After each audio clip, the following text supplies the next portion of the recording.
Hello students, how are you? This is my video for class 10th in which I will explain you the tenses. In this in this in this video I will tell you about the tenses. Tenses tell the time of action. कार्य होने के समय को बताने वाला. It is divided into three parts: present tense, past tense, future tense. वर्तमान काल, भूतकाल, भविष्य काल. These three tenses are further divided into four sub kinds: indefinite, continuous, perfect, perfect continuous. Indefinite को हम लोग simple भी कह सकते हैं. Present indefinite is used to express for action that takes place in present time. अभी हो रही हो. Scientific facts और journal truth, कुछ भी वैज्ञानिक तत्व या भौतिक सच्चाई को दर्शाने वाले. Habitual action, custom, routine और habit, किसी भी आपकी आदत को या रूटीन को बताने वाले. To show future events which is already arrange, ऐसे फ्यूचर इवेंट्स जो पहले से अरेंज हो चुके हैं उसके बारे में बताने के लिए.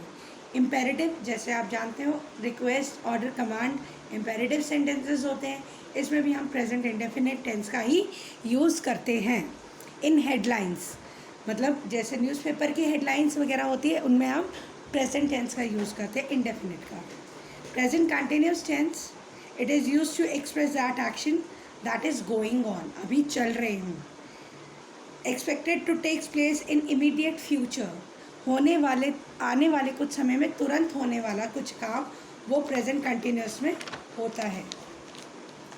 For action taking place in present time but not necessary at the time of speaking, हो सकता है कि वो कहीं और चल रहा हो, हमारे बोलने के समय पे ज़रूरी नहीं है वो चल रहा हो. Present perfect tense, it is used to express the action that has just completed, अभी. Past action in which time is not given, पहले का कोई action जिसमें time mention ना हो. That begin in the past and still continues, पहले शुरू हुआ हो और अभी भी चल रहा हो. That begin in the past but its result can be felt in the present, मतलब पहले शुरू हुआ उसका असर अब हमें दिखाई दे रहा हो. Present perfect continuous, it is used to express the actions that begin in the past and still going on, that has just ended, to talk about the duration of an action till the time of speaking, यानी कि किसी कार्य को करने में कितना समय लगा. Now I am going to tell you the structure of present tense.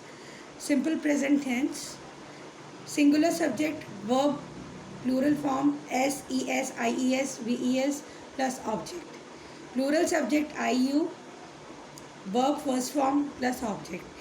Negative बनाने के लिए subject अगर singular है does लगता है, not लगता है, verb की first form and then object. Plural subject है I है, you है, do not plus verb की first form and object. Interrogative में does, singular subject, verb की first form and then comes the object. Do, plural subject I, you plus verb की first form and the object. It is the structure of present indefinite tense or simple present tense. Present continuous tense. Affirmative, singular subject is, verb की ing form plus object. Plural subject you, are, verb की ing form plus object. I आपका subject है, am है, verb की ing form plus object. Negative में subject is am are जो भी आपका यूज़ हुआ हो उसे, उसके बाद नॉट, वर्ब की ING form and then comes the object. Interrogative में पहले इज एम आर आ जाता है, फिर सब्जेक्ट आएगा, फिर वर्ब आएगी, फिर ऑब्जेक्ट आ जाएगी. Present perfect tense, singular subject has, verb की third form plus object. Plural subject I, you plus have, verb की third form plus object. Negative में subject plus has have, verb plus not plus verb की third form plus object, has have plus subject plus verb की third form object, ये interrogative का है. Present perfect continuous, singular subject has been plus verb की ING form, object and since form. I think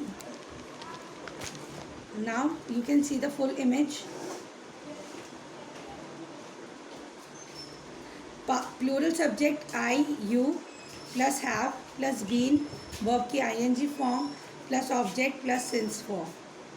Negative subject has have not plus been verb की ing form object since form.